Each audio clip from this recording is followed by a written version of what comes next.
The dining room always smelled of roast pork and decades-old expectations. For 30 years, my family operated on a simple, unwritten protocol. My sister, Laura, dictated the emotional weather of every room she entered, and the rest of us adapted. If she was sharp, we softened. If she took a piece of someone else's life to enlarge her own, we looked at our plates and called it Laura being intense. When I had Maya, I foolishly thought the unspoken rules might adjust to accommodate a 8-month-old. I was wrong. It happened between the main course and dessert. Maya was sitting in her high chair, tired, making small, fussy noises as toddlers do when their routines crumble.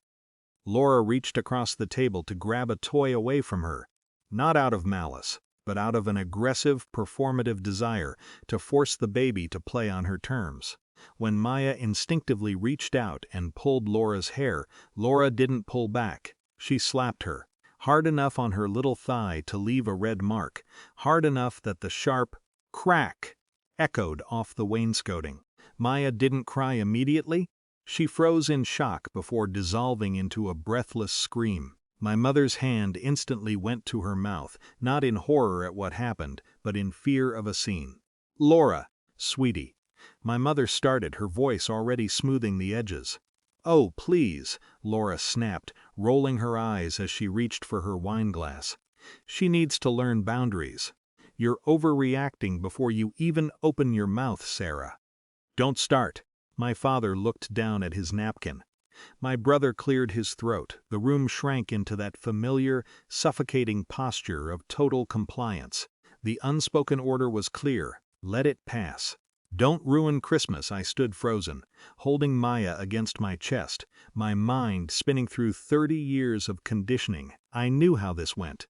I was supposed to apologize for the noise, take the baby into the guest room, and come back out 45 minutes later acting like nothing had happened. Then David stood up.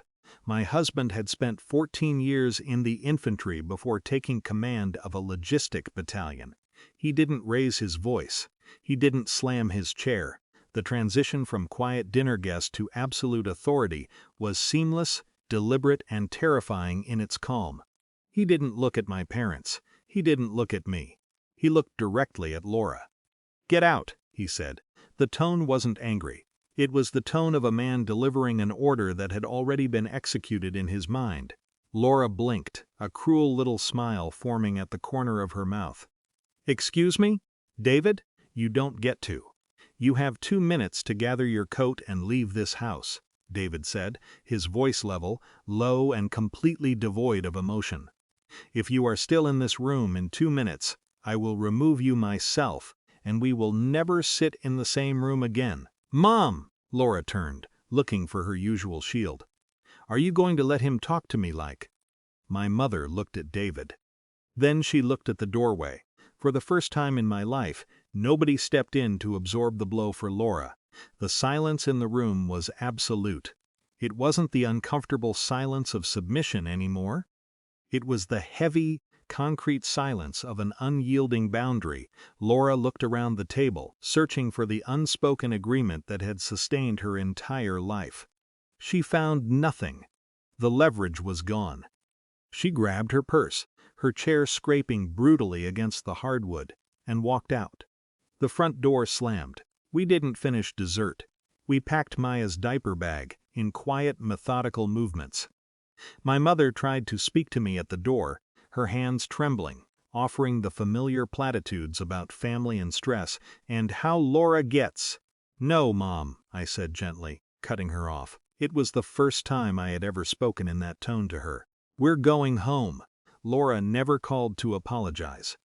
In the weeks that followed, the group chats went quiet, and the subtle pressure to fix things rolled in through indirect phone calls from my parents.